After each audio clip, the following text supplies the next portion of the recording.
Assalamualaikum warahmatullahi wabarakatuh. Hari ini kita kembali bertemu dalam materi kedua dari bab 2, yaitu seni musik, di mana kita akan mempelajari tentang menyanyikan lagu daerah dengan unisono dan vokal grup.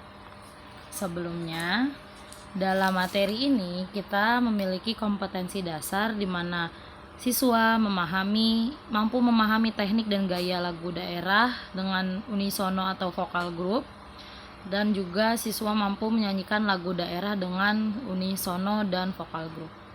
Tujuan dari pembelajaran ini adalah siswa mampu menyanyikan lagu daerah, siswa mengenali lagu-lagu daerah sebagai wujud cinta budaya, dan siswa mampu menyanyikan lagu daerah dalam bentuk unisono dan vokal group.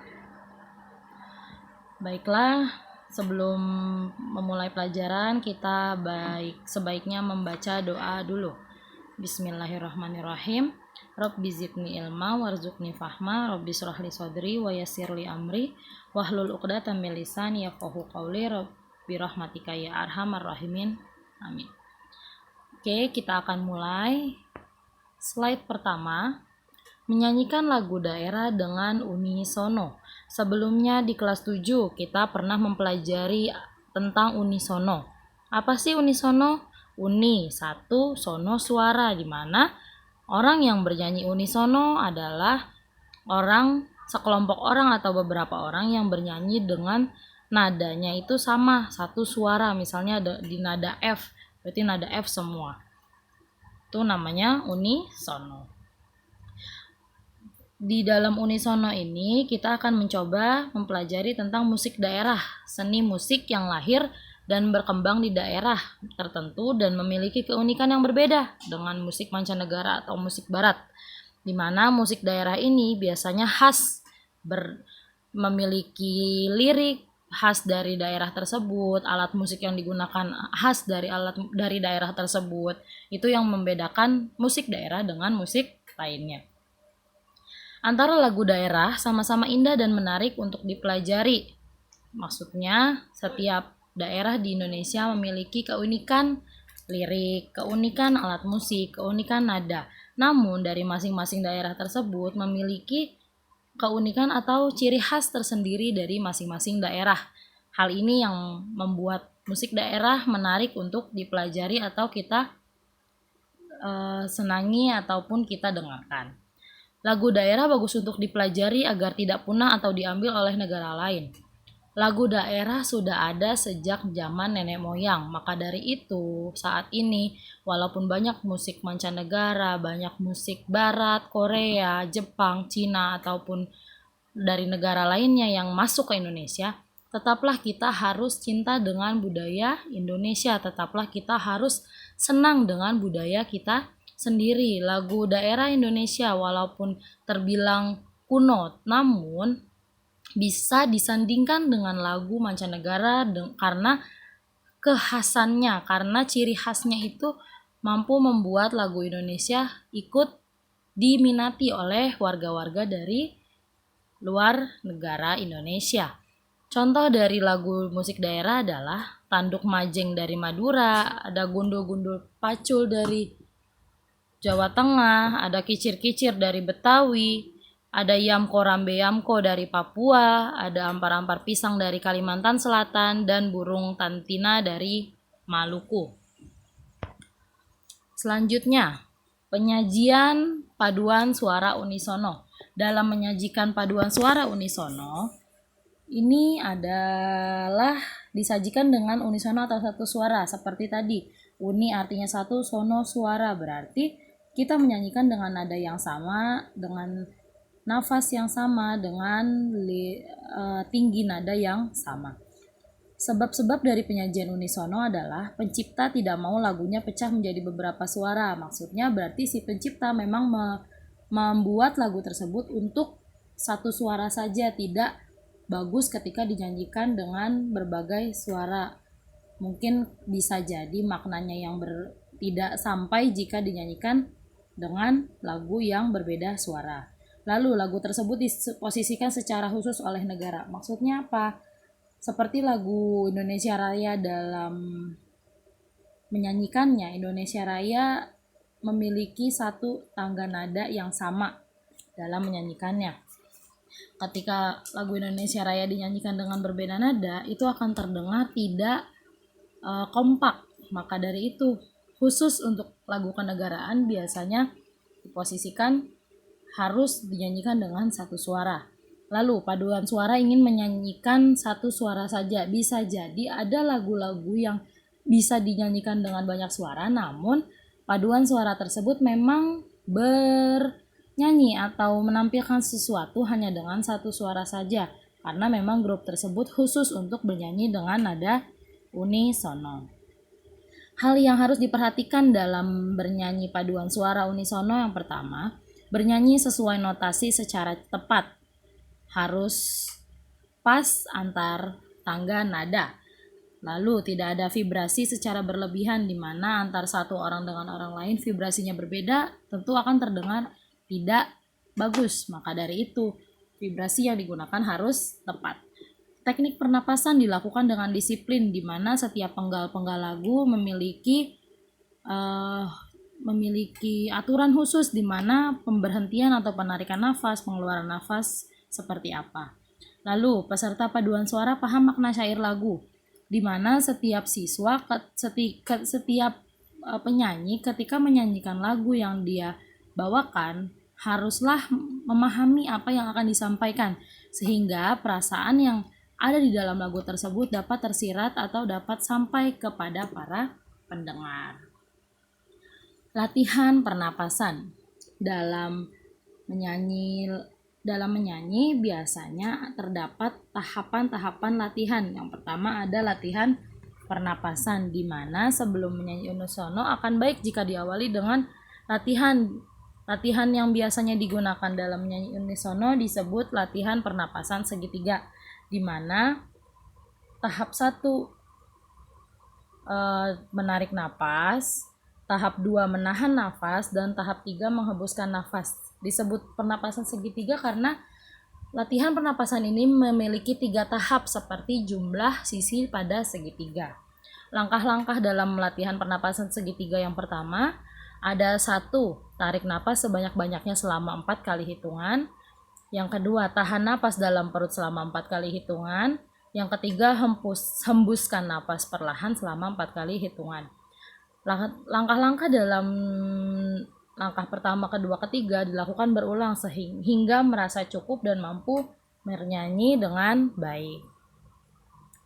Teknik pernapasan. Saat latihan pernapasan, tentu ada beberapa teknik yang digunakan dalam berbagai cara menyanyi. Yang pertama, ada pernapasan dada, di mana pernapasan ini menarik seluruh udara masuk ke paru-paru dengan membusungkan dada, rongga dada, bahu, dan otot leher jadi lebih tegang. Pernapasan ini tidak cocok untuk bernyanyi karena terlalu memberatkan suara. Yang kedua ada pernapasan perut, di mana pernapasan ini mengembangkan rongga perut pada waktu bernapas. Biasa digunakan untuk main alat musik ringan. Pernapasan ini kurang mampu menghasilkan nada tinggi, sehingga untuk bernyanyi pernapasan ini pun kurang pas. Yang ketiga ada pernapasan diafragma. Pernapasan dengan mengembangkan rongga dada saat menarik napas. Dengan cara ini, udara dalam paru-paru lebih besar sementara fungsi alat-alat lain tidak terganggu. Jadi biasanya penyanyi menggunakan teknik pernafasan diafragma untuk menyanyi, karena hal ini mampu mengeluarkan nada rendah dengan bagus, mampu menyampaikan nada tinggi dengan tepat, sehingga dalam menyanyi akan lebih baik. Hal-hal yang harus diperhatikan dalam latihan pernapasan yang pertama, tubuh harus santai dan tidak tegang. Maksudnya apa? Ketika latihan pernapasan haruslah santai, haruslah dengan rileks agar suara yang keluar lengkap, tidak terputus-putus. Yang kedua ada latihan boleh sambil berdiri, duduk, dan berbaring. Selama latihan membuat rileks tubuh atau membuat nyaman tubuh, boleh dilakukan sambil berdiri, duduk, atau berbaring. Yang ketiga, pusatkan konsentrasi pada tarikan dan pengeluaran nafas. Jangan membuat konsentrasi pada tarikan dan pengeluaran nafas buyar atau mengalihkan fokus karena dapat merusak latihan pernafasan. Yang keempat, menarik napas selalu melalui hidung, lalu mengeluarkan lewat mulut secara perlahan. Dalam latihan pernapasan, akan lebih baik ketika menarik nafas menggunakan hidung melalui hidung lalu dikeluarkan lewat mulut agar nafas atau udara yang dapat diambil itu lebih banyak. Yang kelima, perbandingan menarik nafas, menahan nafas, dan mengeluarkan nafas adalah 4-4-10, artinya 4 detik menarik nafas, 4 detik menahan nafas, dan 10 detik mengeluarkan nafas. Biasanya dalam mengeluarkan nafas bisa 10 detik atau lebih. Menyanyikan lagu dengan vokal group. Kalau tadi ada unisono, paduan suara. Yang kedua ada vokal group, di mana menyanyikan lagu dengan vokal group dibagi menjadi dua. Ada paduan suara, ada vokal group. Paduan suara biasanya bernyanyi secara kelompok atau dilakukan oleh beberapa orang yang bernyanyi saja. Kalau paduan suara hanya bernyanyi. Kalau vokal group, kumpulan beberapa penyanyi yang tergabung dan menyanyikan lagu dengan ketinggian suara yang berbeda. Paduan suara biasanya ada juga ketinggian suara yang berbeda, namun lebih sering paduan suara digunakan hanya satu suara, sementara vokal group biasa menyanyi dengan beberapa nada suara. Paduan suara ada 3 jenis. Yang pertama, paduan suara wanita, di mana seluruh pesertanya wanita. Jenis suara yang dimiliki oleh paduan suara wanita biasanya sopran untuk nada tinggi, mezzo sopran untuk suara sedang, dan alto untuk suara rendah. Yang kedua ada paduan suara pria, di mana seluruh pesertanya hanya pria. Jenis suara yang dimiliki oleh pria pun berbeda dengan wanita. Yang pria ada suara tenor atau tinggi, bariton untuk suara sedangnya, dan bass untuk suara rendahnya. Yang ketiga, paduan suara campuran, di mana kelompok paduan suara ini pesertanya campuran dari pria dan wanita. Suara yang wanita biasanya suara sopran dan alto, sedangkan yang pria yang digunakan adalah tenor dan bass.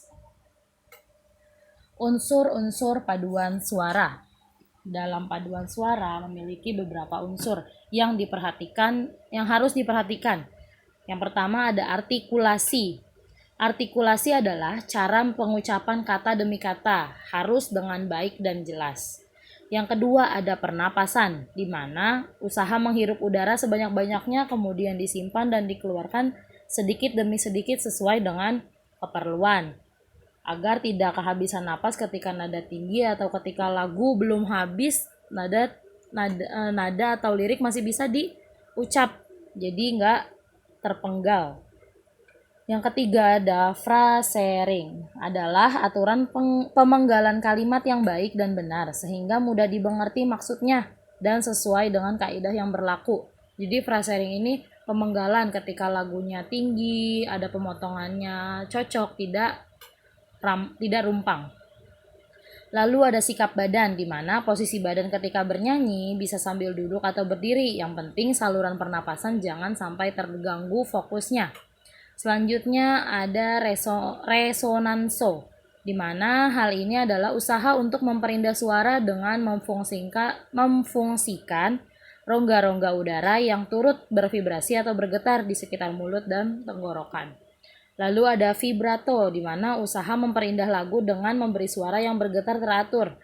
Kalau tadi resonanso itu memperindah dengan fungsi rongga-rongga, kalau vibrato dengan getaran yang teratur di setiap akhir kalimat lagu. Lalu ada improvisasi, di mana hal ini adalah memperindah lagu dengan merubah atau menambah melodi dengan profesional tanpa merubah melodi pokok. Jadi tetap terdapat maknanya, tetap kena atau nada aslinya tetap ada, namun hanya diberi keindahan. Lalu yang terakhir ada intonasi, di mana tinggi rendahnya suatu nada harus dijangkau dengan tepat. Syarat terbentuknya intonasi yang baik adalah pendengaran yang baik, kontrol pernafasan, dan rasa musikal.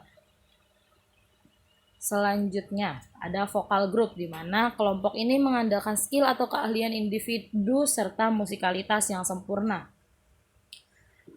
Maksudnya adalah di sini ketinggian suara dalam vokal group bisa berbeda-beda. Ada sopran, ada alto, ada bass, dan tenor. Sopran dan alto memiliki jenis suara untuk wanita, sedangkan bass dan tenor untuk pria. Dalam vokal group memiliki ciri khusus. Yang pertama, karakter warna suaranya biasanya berbeda. Yang kedua, ada penggarapan yang bebas dengan pembawaan yang bebas. Ada lebih cenderung ke pop style.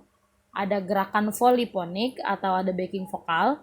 Komposisi yang tidak teratur. Ada mengutamakan improvisasi. Jadi kebanyakan dari nada asli kebanyakan diubah. Itu namanya improvisasi. Lalu ada penggarapan, selalu ada intro, interlude, dan coda. Biasanya di awal, di pertengahan, atau di akhir itu ada nada di mana nada tersebut hanya musiknya, instrumennya saja, tidak ada vokal. Lalu ada unsur musik yang dipaksakan untuk dimasukkan itu terlalu banyak. Maksudnya seperti tadi, ada beberapa instrumen aja yang dimasukkan atau ada hanya tambahan, sekadar pengiring tambahan kayak gitu. Lalu instrumen pengiring lebih cenderung ke akustik di mana biasanya yang untuk nada tambahan ini yang dimasukkan biasanya gitar. Selanjutnya, pembagian peran dalam vokal group. Dalam vokal group ada beberapa pembagian peran. Yang pertama ada lead vokalis, di mana bagian ini mengharuskan menyanyi dengan nada yang paling tinggi dan powerful dari yang lainnya pada nada-nada tertentu. Biasanya memegang peran nada tinggi. Main vokalis adalah bagian vokal dengan nada suara yang sedang, artinya tidak terlalu tinggi atau tidak rendah. Biasanya main vokal sering mendapat jatah menyanyikan lagu yang paling banyak. Lalu ada subvokal di mana vokal ini setingkat lebih rendah dari main vokal. Subvokal biasanya mendapat bagian lagu sedikit dan juga kadang menjadi sub rapper. Lalu ada vokalis di mana bagian lagu yang hampir sama dengan subvokal. Hanya saja subvokal merangkap sub rapper, kalau vokal biasanya hanya menjadi background dari lead vokal saat bernyanyi. Lalu ada lead rapper, di mana bagian rapper yang sering menyanyikan lagu rapper dalam vokal. Biasanya lead rapper ini suaranya hampir sama, yaitu suara yang terdengar lebih lembut dan dari main rapper atau sub rapper. Lalu ada main rapper, bagian yang menyanyikan lagu rap dengan lebih sedikit dari lead rapper, biasanya lebih cepat dalam bernyanyi nadanya. Lalu ada sub rapper di mana bernyanyi setelah suara main rapper, sering merangkap sub vokal juga karena sub rapper ditunjuk lebih lembut dan lebih sedikit mendapat bagian. Untuk tugas ini saya sudah memberikan tugas pada Google Formulir, saya sudah membuatnya. Jadi silahkan dijawab Google Formulirnya. Saya akan tunggu hingga jam 12 siang. Jangan sampai terlewat ya. Untuk tugasnya isi di Google Form saja. Untuk catatan-catatan ini silahkan boleh dicatat.